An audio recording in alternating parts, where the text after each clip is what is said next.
I've got this nice, I'm really going bald and my face is... Hi guys, it's been a while. I apologize for not posting anything in a few weeks. I've had a hard time sitting down and doing anything. I know to keep people watching a blog, you're supposed to post on a regular basis, and so far I've failed spectacularly in that capacity. But here I am again, trying to get started, or at least do one for now. I've learned my lesson not to make promises about future videos. So a few things. I had a colonoscopy just about a week ago.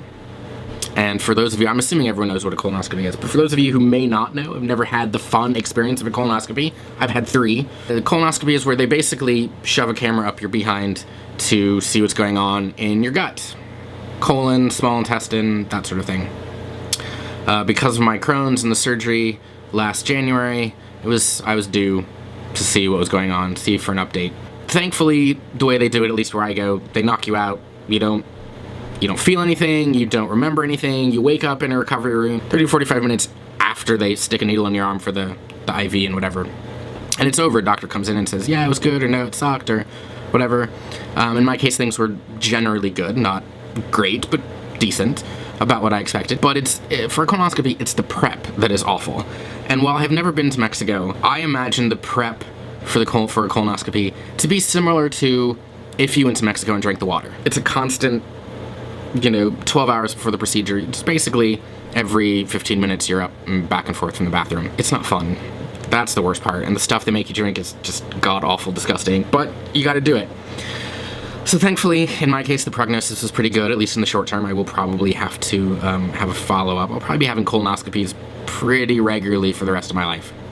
Hopefully not another surgery. As you may or may not know, the last day of the Abercrombie administration is December 1st. That is officially the last day of my job in the governor's office in my current capacity. It's a weird sort of thing to sort of see people go in different directions. I mean, I've left jobs before and I've seen other people leave jobs to go other places, but everyone's leaving and everyone's going other places. It's kind of surreal and it's bizarre and sad. 3 people in my office have moved on to other things already. We've got a few more leaving next week. As of now, I'll be there till the 1st because I don't have anything else. This job has probably been my favorite. Of all the jobs I've had since I was 16 and started bussing tables, I think this is my favorite job. Not only have I enjoyed working in the governor's policy office, learned a lot, got to see what was going on from the inside and learn about process and policy and all that kind of thing, but I think really the people that I've worked with in the policy office have made it even better. Even when it was busy and hectic and stressful, it was still fun, and that's because of the people that I worked with. And the fact that we're not going to be working together anymore, I think, might be for me the saddest part about all of this coming to an end. I liked working there and I liked my job, but the position that I had, I've gotten everything out of it I can get out of it. I wasn't learning anything more, it wasn't particularly interesting to me, but I enjoyed coming to work and I enjoyed doing it because of being in the building and working with the people in the governor's office and particularly in the policy office, and that is pretty much over. And it makes me sad, and I don't know what's gonna come next. For me, there's a couple job prospects, kinda, sorta. Nothing's really panned out yet, although hopefully within the next week or 2 I will hear something. For now, I guess I just want to end by saying thank you to Governor Abercrombie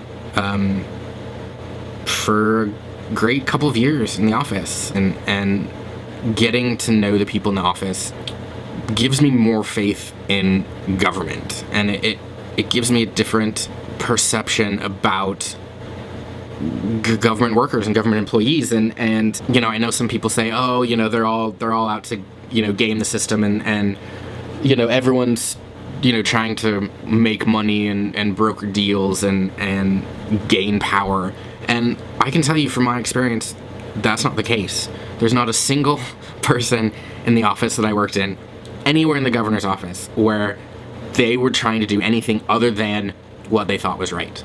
These are people who left higher paying jobs, they left different positions, they came from all different areas to come and work in this place, and I'm thankful.